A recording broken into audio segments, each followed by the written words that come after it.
Shalom. Devosi ulangan pasal yang ke-9 ayat 1 sampai yang ke-6. Demikian firman Tuhan.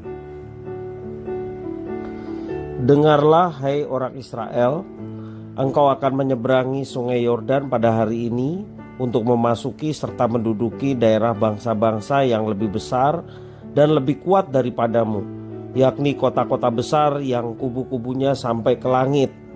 Suatu bangsa yang besar dan tinggi, orang enak yang terkenal dan yang tentangnya kau dengar orang berkata, siapakah yang dapat bertahan menghadapi orang enak?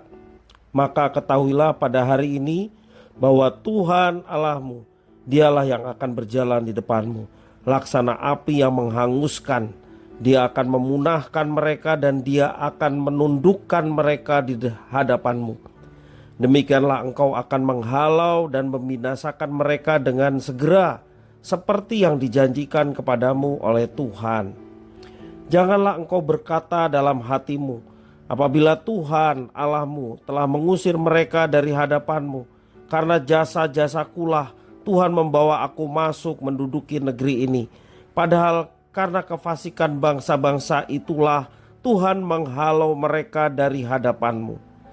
Bukan karena jasa-jasamu atau karena kebenaran hatimu engkau masuk menduduki negeri mereka, tetapi karena kefasikan bangsa-bangsa itulah Tuhan Allahmu menghalau mereka dari hadapanmu, dan supaya Tuhan menepati janji yang diikrarkannya dengan sumpah kepada nenek moyangmu, yakni Abraham, Ishak, dan Yakub.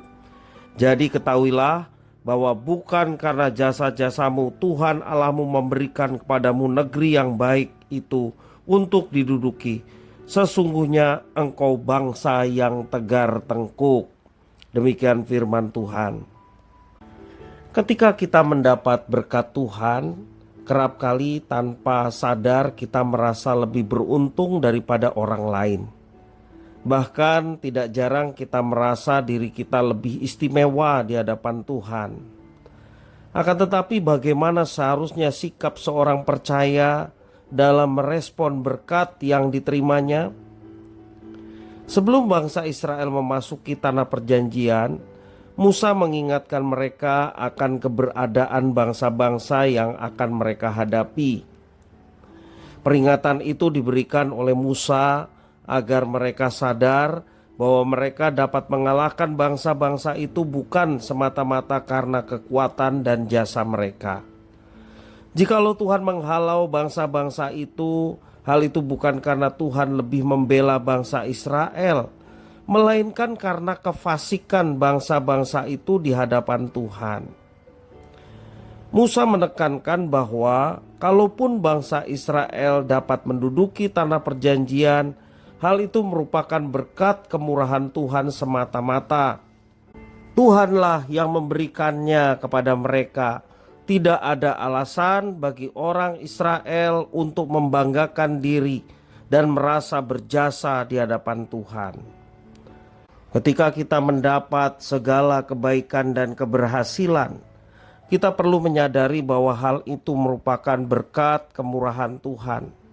Hal itu bukan karena jasa-jasa kita sehingga Tuhan wajib memberkati hidup kita. Bukan karena jasa-jasa kita. Semua karena berkat kemurahan Tuhan.